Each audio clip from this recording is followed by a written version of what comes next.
श्री शिवाय नमस्तुभ्यं। महाराज, दुनिया के लोग नहीं समझते कि शंकर पर जल चढ़ाने का क्या लाभ है। शिव महापुराण कहती है, अगर एक दिन शिव महापुराण की कथा कहती है, मंगलवार को अगर शिव जी के मंदिर में, शंकर के मंदिर में जाकर एक लोटा पानी चढ़ाया जाता है तो हमारे कार्य में उन्नति होती है। कोई व्यापार नहीं चलता हो, दिक्कत आ रही हो तो हनुमान जी के दूसरे नंबर का भाई गतिमान का स्मरण करो। हनुमान जी के उल्टे पांव का सिंदूर लाकर गतिमान का नाम लेकर स्वस्तिक बना दिया जाए व्यापार वाली जगह पर, तो व्यापार अच्छा चलने लगता है महाराज। कोई व्यक्ति पैसा खा गया, नहीं दे रहा, बहुत परेशान हो गए, मांग मांग कर दे गए, नहीं दे रहा, हाथ जोड़ लिया, पांव जोड़ लिया, सब कुछ कर लिया, नहीं दे रहा, तो हनुमान जी के तीसरे नंबर का भाई रतिमान, रतिमान, गतिमान रतिमान, रतिमान का नाम लीजिए। पीपल के पत्ते पर लाल सिंदूर से जो व्यक्ति पैसा लेकर गया उसका नाम लेकर बहते हुए पानी में अपनी कामना कर रतिमान का नाम लेकर छोड़ दीजिए। 15 दिन में रतिमान ऐसी उतवरी मचाता है कि उसको हाथ जोड़कर वो खुद फोन लगाकर बोलता है, भैया तेरा मैं पैसा लौटा दूंगा। रतिमान का स्मरण किया जाता है। रतिमान, ध्यान दीजिएगा, हनुमान का एक स्मरण, पंचमुखी हनुमान का एक भाव। महाराज, जैसे बहुत ज्यादा तकलीफ अगर व्यक्ति को हो गई है, बहुत कष्टमय जीवन चल रहा है, हार गए हर जगह से और तकलीफमय जीवन चल रहा है, तो पंचमुखी हनुमान का एक शिव महापुराण का और स्कंद पुराण का एक बड़ा सुंदर मंत्र है। उस मंत्र को आप सब एक बार हमारे साथ में बोलें। ओम नमो हनुमते रुद्र अवताराय सर्व शत्रु संहारणाय सर्व रोग हराय सर्व वशीकरणाय रामदूताय स्वाहा। बस इस मंत्र को हाथ में काली तिल लेकर, एक जौ लेकर और गूगल लेकर, थोड़ा सा उसमें गाय का घी डालकर, कंडे को या अग्नि को जलाकर इस मंत्र का 11 बार 21 बार जाप कर कर अपनी कामना कर कर छोड़ दीजिए। कैसा भी रोग हो, बीमारी हो, कष्ट हो, दुख हो, तकलीफ हो, 21 दिन के अंदर वो आनंद आना प्रारंभ कर देता है। इस मंत्र, स्कंद पुराण का, शिव महापुराण का ये मंत्र मूल पंचमुखी हनुमान सुख देंगे। और एक और चीज याद रखिए महाराज, यदि कोई काम के लिए जा रहे हो, कोई व्यापार के लिए जा रहे हो या नौकरी करने के लिए जा रहे हो और लगी नहीं रही, बहुत तकलीफ पा रहे हो, सर्विस ही नहीं लग रही, बहुत कष्टमय हो गया, तो निवेदन करूंगा 5 पीपल के पत्ते पर बेसन के 5 लड्डू घर में बने हुए, गाय के घी के 5 लड्डू रख लो। उस लड्डू के बीचों बीच एक आटे का दिया और उसमें तिल्ली का तेल डालकर इसी मंत्र का प्रयोग कर कर पंचमुखी हनुमान का किसी भी हनुमान के मंदिर में जाकर, दक्षिण मुखी हनुमान के मंदिर में जाकर उसको रख कर आ जाइए। इसके बाद आप उस काम के लिए जाइए, आपका काम सफल हो जाएगा। आपको किसी को नहीं कहना पड़ेगा कि हाथ जोड़ना नहीं पड़ेगा, किसी के पांव नहीं पड़ना पड़ेंगे, तुरंत काम होगा। बस इस मंत्र का स्मरण कर कर पंचमुखी हनुमान का भूतेश्वर जो मंत्र है वो सुख देने वाला। पूरे घर में वास्तु के हिसाब से केवल एक दीवार ऐसी होती है जहां पर हनुमान जी का चित्र लगाया जाए।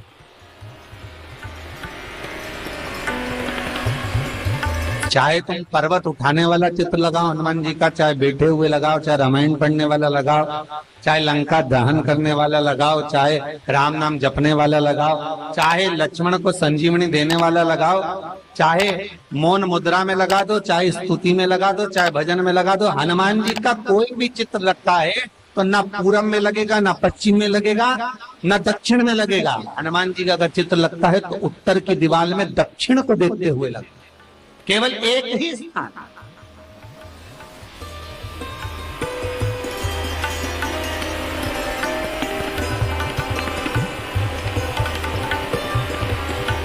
जैसे पूर्वजों के चित्र को, पितरों के चित्र को, गए हुए हमारे जीवों के चित्र को दक्षिण में विराजमान किया जाता है, उसी तरह हनुमान को उत्तर में विराजमान कर कर दृष्टि दक्षिण में कर दी।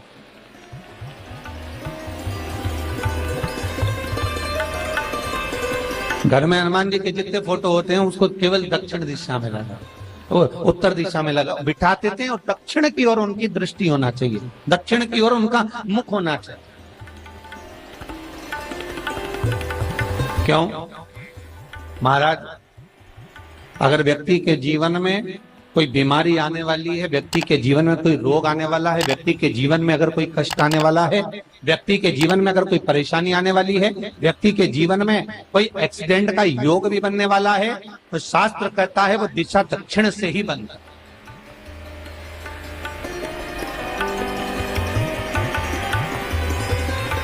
ये दक्षिण जो दिशा है ये यम की दिशा। यहाँ संपूर्ण परिवार के साथ यमराज अपने आनंद में निवास करते।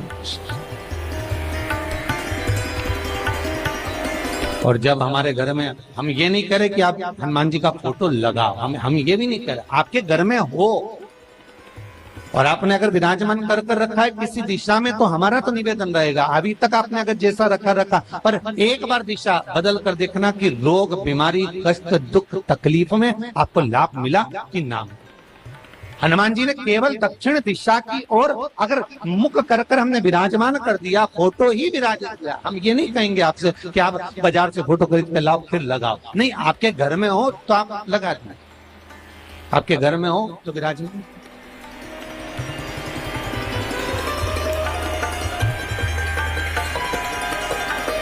अच्छा, कितनी विपरीतता है वो भी आप जरा जानिएगा महाराज, कि शंकर भगवान के ऊपर जो जल चढ़ाया जाता है उसकी जलाधारी उत्तर में जाती है महाराज। भगवान शिव का जो जल जा रहा है वो उत्तर की ओर जा, और हनुमान जी को उत्तर में विराजमान कर कर मुख दक्षिण की ओर कर दिया। क्यों?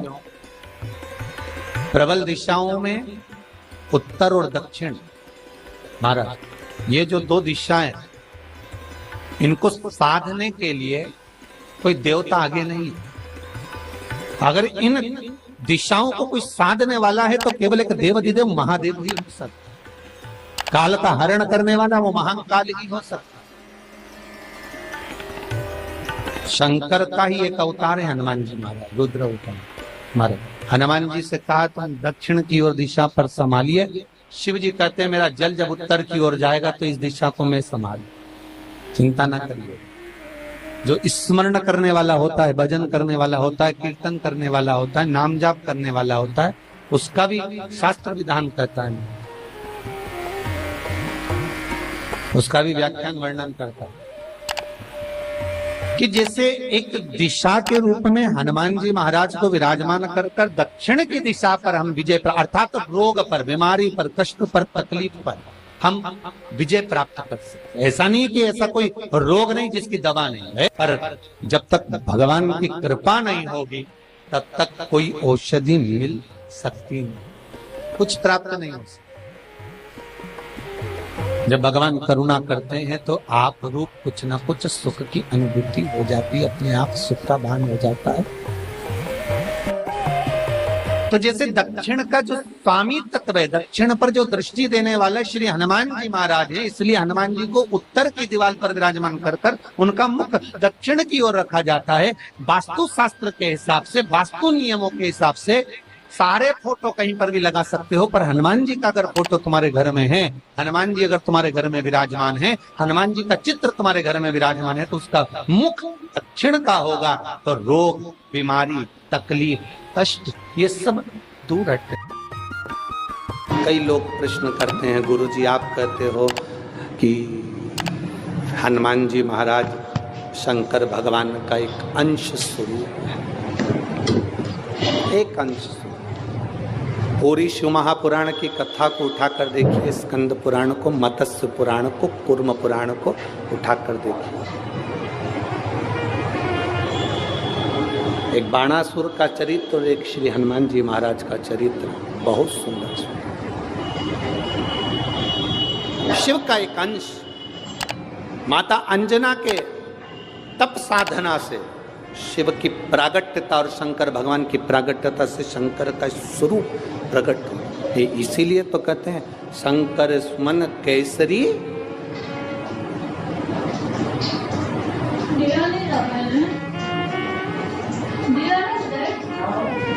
शिव का एक स्वरूप है हनुमान जी। हम तो हमेशा कहते हैं अगर आप हनुमान जी का भी दर्शन कर रहे हैं तो ये अंदाजा लगा कर रखें कि आप शंकर का दर्शन कर रहे हैं। आप शंकर का दर्शन कर रहे हैं तो ये अंदाजा लगा कर रखें कि आप हनुमान जी का दर्शन कर रहे हैं। सब एक, कोई भेद नहीं, सब एक, कोई भेद नहीं। देवताओं, आप एक बेलपत्र, जैसे आप एक बेलपत्र कि ये दो जो पत्तियां होती हैं, जरा ध्यान देंगे, ये दो जो पत्ती नीचे की रहती है बेलपत्र, आगे का भाग एक बेलपत्र और नीचे की जो ये दो पत्तियां होती हैं, इन दो पत्तियों के ऊपर एक एक शमी पत्र। ये दो जो पत्तियां हैं, इन पत्तियों के ऊपर एक एक शमी पत्र और लाल चंदन ये रखकर कितना भी रोगीला व्यक्ति हो, रोग से ग्रसित व्यक्ति हो, जिंदगी में कितना ही दुख पड़ रहा हो, बेलपत्र की ये दोनों पत्ती जिसके ऊपर शमी पत्र रखकर, लाल चंदन रखकर श्री हनुमान जी महाराज और हनुमान जी महाराज के तीसरे नंबर के भाई श्री गतिमान जी। हनुमान जी कितने भाई हैं? 6। उसमें हनुमान, रतिमान, प्रतिमान, मतिमान, गतिमान, तो जो नीचे के क्रम में आते हैं श्री गतिमान जी, उन गतिमान जी और हनुमान जी का नाम लेकर जो शिवलिंग के ऊपर समर्पित कर देता है, रोग का निवारण होता ही है, रोग मुक्ति होती है। मंगल का प्रदोष निकाल कर रख लो कि मंगल का प्रदोष इस दिन पड़ रहा है, मंगल की त्रयोदशी तिथि पड़ रही है, प्रदोष व्रत मंगलवार का पड़ रहा है। और जिन लड़का लड़की को मंगल होते हैं, जिन कन्या और वर को मंगल होते हैं, केवल शंकर भगवान के मंदिर में जाकर चौमुखी दिया, 4 बत्ती का दिया आटे का, उसमें घी डालकर लड़की शंकर भगवान के मंदिर में मात्र 7 बार शंकर पे से उतार कर 3 बार स्वतः उतार कर शिव के मंदिर में रख देती है, उसका मंगल आड़े आता ही नहीं है, मंगल नहीं आता सामने। मंगल प्रदोष व्रत का इतना महत्व है महाराज। जब जिस महीने में जो प्रदोष पड़ा करे, जब प्रदोष पड़े, बन सके 1 बेलपत्र, बन सके 5 बेलपत्र, शमी पत्र, हरे मुंह, हरा मुंह, बेलपत्र, एक कलश के अंदर थोड़ा सा पानी लेकर 1 बेलपत्र, हरा मूंग, शमी पत्र डालकर और उसमें थोड़ा सा गुड़ डालकर भगवान शिव का स्मरण कर कर प्रदोष काल में, मान लो कोई काम आपका बहुत जरूरी है, बहुत दिनों से अब थक गए हैं, नहीं हो रहा, कर्जा बढ़ रहा है, धन नहीं आ रहा, व्यापार नहीं चढ़ रहा, या कोई समस्या बहुत प्रबल है, कोई एग्जाम में बैठ रहे हो नहीं हो रहा, परीक्षा भी दे दी है, रिजल्ट आने ही वाला है, तो भी प्रदोष काल में, प्रदोष के समय वो जल, मूंग, शमी पत्र और बेलपत्र और गुड़ का शंकर के शिवलिंग को समर्पित करना प्रारंभ कर दो। 2 या 3 प्रदोष करोगे, बाबा आपकी मनोकामना शीघ्र पूर्ण कर देगा। शंकर भगवान पर चढ़े हुए जल जब नीचे की ओर आता है, जिस जगह पर जल गिरता है उस जगह पर मात्र एक दुर्गा प्रदोष के दिन अपनी कामना कर कर इस शरीर के सुख के लिए शंकर भगवान के जल गिरने वाले स्थान के पास में अवधूतेश्वर महादेव के नाम से रख दी जाती है, तो जिंदगी में कभी बड़ी बीमारी नहीं आती। उसी तरह जिससे रोग को समाप्त करने के लिए दुर्गा का प्रयोग किया जाता है। कभी ऐसा योग लगे आपके जीवन में कि आप जिस व्यापार को आपने करा उस व्यापार में आपको फल नहीं मिला, फिर आपने व्यापार चेंज करा, फिर बदल कर देखा, फिर उस व्यापार को कर देखा, उसमें फल नहीं मिला, फिर आपने वापिस व्यापार को बदलने का विचार किया, तो हमारा निवेदन रहेगा उस व्यापार को बदलने से पहले एक काम जरूर कर देखो। 3 स्थान पर बेलपत्र को चढ़ाकर देखिएगा। अगर आपको लगे कि मैंने व्यापार बदल लिया, एक बार बदला, कई लोग ऐसे भी होते हैं जो पैसा इकट्ठा करते हैं, धन एकत्रित करते हैं, और कोई व्यापार ऐसा कर लेते हैं जिस व्यापार में धन चले जाता है तो वो धन वापिस नहीं आता महाराज, वो व्यापार का धन वापिस नहीं आता। तो बड़े दुखी होता है कि भाई मेरा गया हुआ पैसा नहीं आ रहा, मैं बड़ा कष्ट में हूं, मेरा खुद का ही आ जाए ना तो मैं निहाल हो जाऊं, मेरा अपना ही नहीं आ रहा जो गया हुआ है, तो मैं क्या वर्णन करूं उसको, क्या उनके लिए भी ये प्रयोग, ये शिव विद्येश्वर संहिता का ये भाव बड़ा सुंदर है हमारे। आप व्यापार पर व्यापार बदल कर देख लिए, धन भी हमारा कहीं डूब गया, आ नहीं रहा है, तो प्रयास करना 3 स्थान पर चढ़ाई गई बेलपत्र हमें सुख का अनुभव करा देगी। बहुत ध्यान लगाइए। पहला, अशोक सुंदरी की जगह। अब ये बेलपत्र जब भी आप चढ़ाएंगे तो रविवार की अगर प्रदोष पड़ जाए, कौन से दिन? रविवार की प्रदोष के दिन ये प्रयोग अवश्य करना। ज्यादा बार नहीं करना, एक बार करना, बाबा स्वयं कृपा करें। अपने मंदिर में, अर्थात अपने घर के पास भी मंदिर हो, शिवालय हो, देवालय हो, जहाँ शंकर भगवान विराजमान हो, शिवलिंग हो, ऐसी जगह पर अवश्य करें। हमें कहीं दूर जाकर ये प्रयोग नहीं करना, अपने शिवालय, अपने जो घर के आसपास में शिवालय हो वो। एक बेलपत्र अशोक सुंदरी वाली जगह। अब उसको अशोक सुंदरी की जगह पर भी चढ़ाने का तरीका क्या है? जब हम बेलपत्र चढ़ाएंगे तो उस बेलपत्र को चढ़ाते समय आपकी जो बेलपत्र की डंडी है, वो बेलपत्र, रविवार प्रदोष के दिन का ये उपाय है महाराज। ये बेलपत्र की जो डंडी है, इस डंडी का भाग शिवलिंग की ओर होना चाहिए। ये जो डंडी है, इसका भाग अशोक सुंदरी पर जब चढ़ाएंगे तो शिवलिंग की ओर इसका भाग होगा महाराज। दूसरी, बेलपत्र को जब हम समर्पित करेंगे, जया, विषहरा, शामरीवारी, दौतली, देव, मान लो जलाधारी ऊपर नहीं है शंकर जी के, तो उसका स्मरण कर कर 5 कन्याओं का नाम लेकर जया, विषहरा, शामलीवारी, दौतली, देव, इनका स्मरण कर कर शंकर भगवान के शिवलिंग पर बेलपत्र रखेंगे। बेलपत्र कहाँ रखना है? आप अगर यहाँ बैठे हो तो आपके विपरीत में डंडी का मुख होना चाहिए। ये बेलपत्र की जो डंडी है, इसका मुख आपके विपरीत में हो। आप यहाँ बैठे हो तो डंडी उधर होगी, आप इधर बैठे हो तो डंडी का मुख इधर होगा, आप उधर बैठे हो तो डंडी का